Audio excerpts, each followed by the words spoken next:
Morning, everyone. It is February 8th, 2019. Living paycheck to paycheck, the new crisis and normal for the American middle class. Except if they are living paycheck to paycheck, they're no longer middle class. According to recent studies, the vast majority of American middle class is only one missed paycheck away from poverty. About 78% of workers in the United States are living paycheck to paycheck, and the statistics don't improve from there. Only 39% of Americans actually have saved enough money to cover a $1,000 emergency. Nearly 3 in 4 workers say they are in debt, and of those, more than half think they always will be, according to statistics posted by Forbes. Any rise in interest rates or the cost of food could leave some Americans with a tough choice of eating or paying the car payment to get to work. A similar 2016 Go Banking Rates survey found that 69% of Americans had less than $1,000 in total savings, and 34% had no savings at all.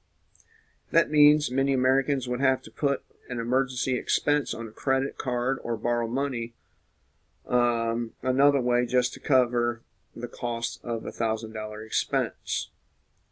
Making matters worse, the 2017 report on the economic well-being of U.S. households stated that when asked how they would cover an emergency expense of $400, only 59% of Americans said they could easily cover the expense using entirely cash, savings, or a credit card.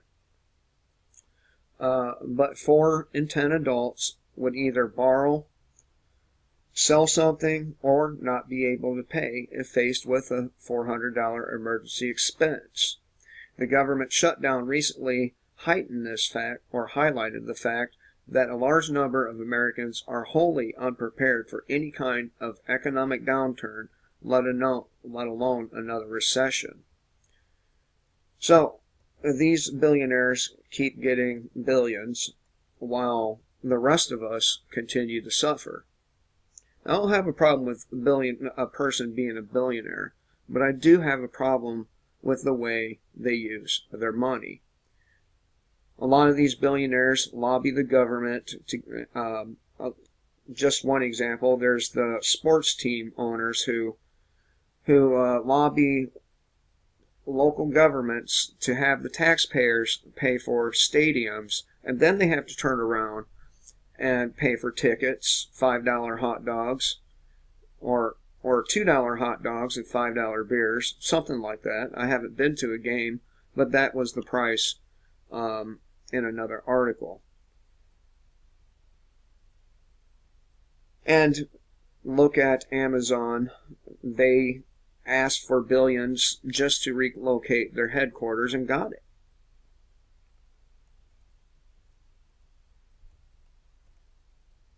Now, I'm all for capitalism, but it has to be real capitalism. It can't be so heavily regulated as it is no longer capitalism at that point. I'm for a wholly free market. And if we actually had a free market, there would be a whole lot more successful people than we have now.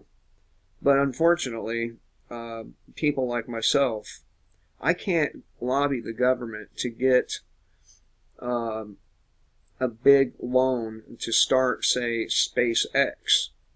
I mean, tell me, what qualifications does Elon Musk have to run these companies? I would venture to say he probably don't have any qualifications to run billion dollar space agencies and car manufacturers. But somehow he got help to start his businesses. Why can't all Americans get that same help? Just imagine. Just imagine if there was an entity out there that would pay Americans, help Americans start businesses like SpaceX. Do you know we would already be out in space, traversing the cosmos, if that were the case? If there were an actual free market? But instead, they keep the poor bound, and the middle class, they keep pushing down to the level of the poor. That way, everyone is bound financially. If you're financially fucked, then you have no recourse. Anyway, thought I'd share this with you. I hope everyone has a good day. Till next time, kill the state, live free.